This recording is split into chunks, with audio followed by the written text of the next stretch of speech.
the first thing that you need to do is follow your cybersecurity or cyber attack response plan. And that's a plan that every organization should have, which, I mean, to the point that you started off this podcast with, it's happening every 8 minutes. So it's not a matter of if, but when your organization gets hacked. So from an operational logistics point of view, the first thing you need to do is to jump into that cyber response plan.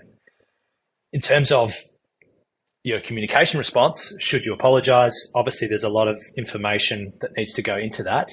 So in terms of whether or not you apologize and whether or not you take responsibility after you've been the victim of a cyber attack, it's quite a similar theory or formula to other types of crises or incidents.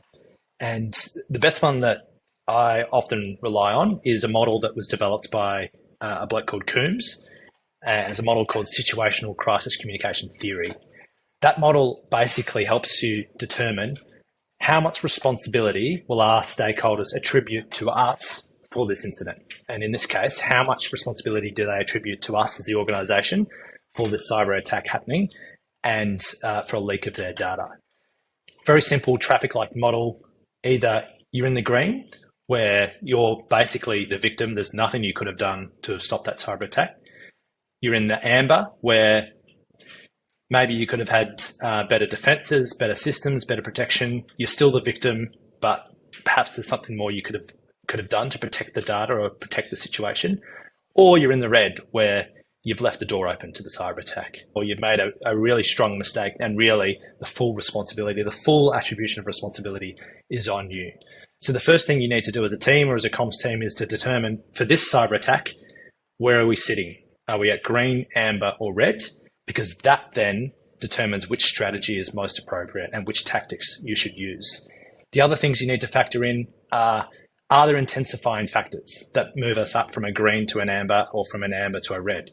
Have we been the victim of a cyber attack before? In which case, suddenly you're looking more towards the red, because you probably should have better defenses now because you've already experienced this in the past. Are there lots of cyber attacks happening around us right now?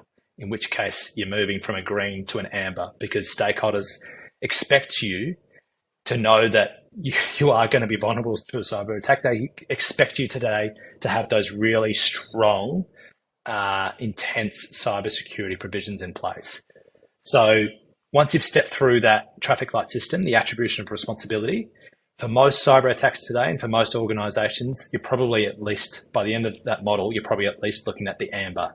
And when you're at the amber or the red, you immediately need to start thinking about apologizing and taking responsibility. And I know that's a big step for a lot of organizations, and it's something that you're going to have to work through with your legal teams and the admission of guilt.